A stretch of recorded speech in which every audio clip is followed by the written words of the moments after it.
Welcome to another tropical update from Cayman Hurricane Center. Here we're talking about Irma, as Irma has made landfall in Florida earlier today, and it is producing hurricane force damaging winds across portions of Florida and tropical storm force winds extending more or less from Florida to Georgia, and it's definitely growing large in its wind field, still affecting areas of the Bahamas and even to the outer extent affecting areas such as the Alabama, Carolinas, further down in the Bahamas, Cuba, even still affecting our headquarters here in Grand Cayman. However, obviously not as strong as we've had yesterday when it was over Cuba. As of the 11 p.m. advisories, here are the particulars. Location 27.5 north, 81.9 west, or about 40 miles east-northeast of Sarasota, or about 50 miles southeast of Tampa. Maximum sustained winds are now down to 100 miles per hour. Present movement north at 14 with a central pressure of 952 millibars. The changes to watches and warnings that has occurred is that the hurricane warning has been changed to tropical storm warning from Jupiter Inlet southwards around the Florida Peninsula to Bonita Beach, as well as Florida Keys and Florida Bay. So, summary of all the warnings in the area. Storm surge warning in effect for South Santee River south to Jupiter Inlet, North Miami Beach southwards around the peninsula to the Okaloosa River, Florida Keys, Tampa Bay. Hurricane warning in effect for north of Jupiter Inlet to Fernanda Beach, north of Bonita Beach to Indian Pass and Lake Okeechobee. Hurricane watch in effect for north of Fernanda Beach to Estito Beach. Tropical storm warning in effect for Jupiter Inlet southwards and around the Florida Peninsula to Bonita Beach, Florida Keys, Florida Bay, and the west of Indian Pass to Oskaloosa, Walton County line, north of Fernanda Beach to South Santee River. Tropical storm warning in effect for Bimini and Grand Bahama. So any particular information from your local area, check your local National Weather Service. So as mentioning, the hurricane is now weakening out. It had made landfall in Florida weaker than what was initially estimated, and it continues to weaken out as it moves over land.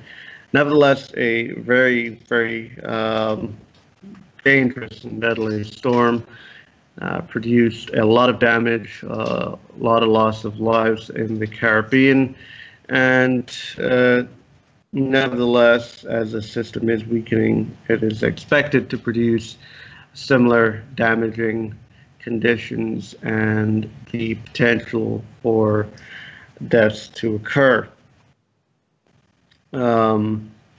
For storm surge information, the combination of dangerous storm surge and the above normal tide will cause dry areas near the coast to be flooded by rising waters moving into those areas, moving inland from the shore. Water is expected to reach the following heights above ground if peak surge occurs at the time of high tide. Cape Sable to Captivity, 4 to 6 feet. Captivity to Anna Maria Island, 3 to 5. North Miami Beach to Cape Sable, including the Florida Keys, 3 to 5 feet. Anna Marie Island to Clearwater Beach, including Tampa Bay, 2 to 4 feet. South Santee River to Fernandina Beach, 4 to 6 feet. Clearwater Beach to Okaloosa River, 4 to 6. Fernandina Beach to Jupiter Inlet, 3 to 5. Deepest of water will occur along the immediate coastal areas, onshore winds, where the surge will be accompanied by large and destructive waves. Surge-related flooding depends on relative timing of the surge and the tide cycles, and they could vary greatly over short distances. So again, keep a close attention to your specific local National Weather Service office for those particular details. The hurricane conditions in terms of wind will continue across portions of central Florida. Winds affecting upper floors of high-rise buildings will be significantly stronger, and those near ground level. Tropical storm conditions will continue portions of Florida Keys through Monday morning. Tropical storm and hurricane conditions are expected to spread northwards throughout the morning, or the remainder of the warning area rather, and that will continue to be the case there as it obviously moves towards the north. Rainfall, again, is the other dangerous issues. As expected, additional 2 to 4 in the western Bahamas. For the Keys, an extra inch, with storm totals amounts of 15 to 20, isolated 25. Western Florida Peninsula, 10 to 15, isolated 20 inches. Eastern Florida Peninsula, southeast Georgia, 8 to 12, isolated of 16. Rest of Georgia, eastern Florida panhandles, southern and western South Carolina, western North Carolina, 3 to 8 to 12 isolated inches. Tennessee, northern Mississippi, much of Alabama, 2 to 5 inches. And keep in mind that the rainfall may cause life-threatening flash floods, so watch out for that. Again, keep a close eye on your local National Weather Service offices for details. There is also the tornado threat across areas of northeastern Florida and portions of Georgia and South Carolina through Monday night. And then, as mentioned before, with the storm surge, large swells are expected to impact the coastal regions. So threatening surf and rip currents conditions, obviously. So again, check your local weather offices for the particular details in your area. So just going here a little bit on discussion here. As you can see, here's our hurricane on satellite.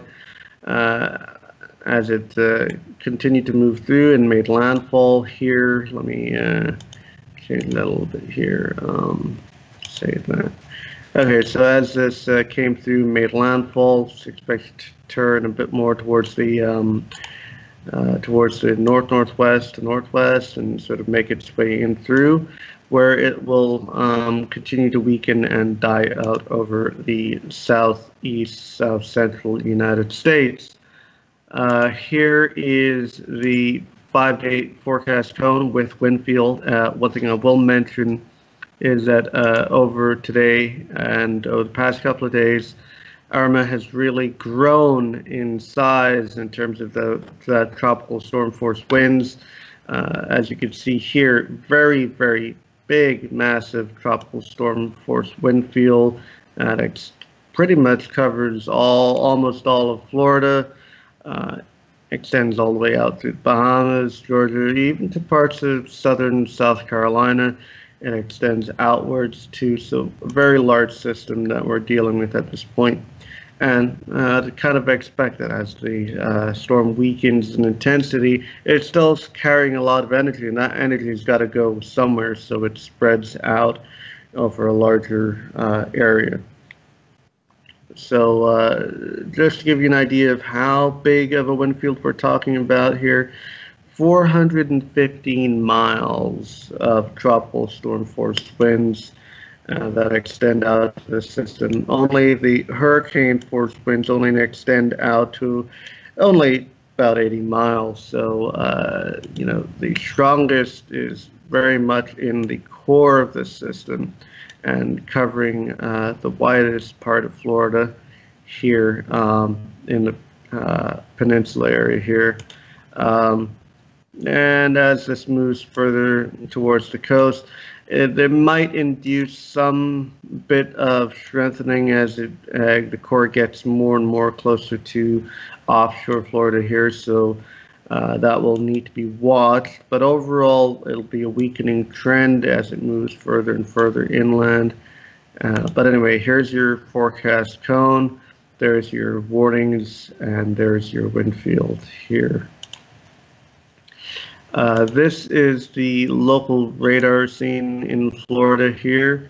I believe this is the Tampa Bay radar that is being shown. And a couple of things I want to mention. So there's your core of the system, your center of the system. The southern side here is starting to dry out as the system continues to weaken. The heaviest of rain, the heaviest of stuff is near the core, but only on the northern side. Just keep this in mind that, although the heaviest of rains is on the north side and you do have the strongest of winds there, you're still getting that tropical storm force winds that is coming across here. So even though it does become drier as the system moves up for you guys here in Florida, keep in mind the winds are still an issue there.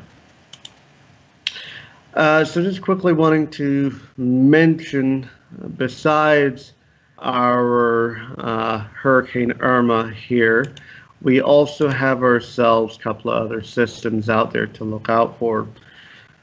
One of them is Hurricane Jose, which again, another system that formed out in the Atlantic and started moving towards the islands again. Luckily, the worst of it missed the islands. They still got tropical storm force with some gusting up to hurricane intensity, but again, most of them got spared. It is moving on a northwest trend. What is expected to happen with Jose is that it will eventually make a bit of a loop, and so it'll make a bit of a loop around and then come back around. Areas in the northern Greater Antilles, Bahamas, as well as Cuba and Florida should also be keeping a close eye on Jose, as this may potentially be heading that way a little later down in the line here. But again, a good few days to watch. Again, this has got to make that loop around and then come around. It'll take a couple of days. We also have this area of interest here, which has a fair chance at becoming tropical storm or hurricane Lee, potentially. There are some forecasts that still show this becoming sort of weak Cat 1. But luckily for this system here, it will be traveling west-northwest to northwestwards, and it will also probably not be as long-lived as, say, Irma or Jose likely develop, and then maybe sort of weaken and dissipate somewhere around this area here, and not be too much of an issue. There are a couple of other areas to keep watch. The models are indicating that another couple of areas will come off that could potentially become Maria and Nate. Shall they develop to tropical storm intensity or higher? Those will have to be watched. We'll have to see where those go over the due time. Anyway, for this will be it for me. I might do one more update on Irma as Irma starts to get close towards the Florida Georgia or the Florida Alabama line, and give further updates on that. Uh, Probably won't be doing another update on Jose for say another 4 or so days, as it is not really expected to impact any sort of land masses or anything for at least another 5, if not 6 or 7 days. So plenty of time to watch. And I might do one other update for Irma, but as it is heading out, there's not really too much more expected from this other than what has been seen in Florida, but weaker as it moves further and further north. So that'll be it for me here at Cameron Hurricane Center, and I'll catch you guys on another update sometime later, maybe.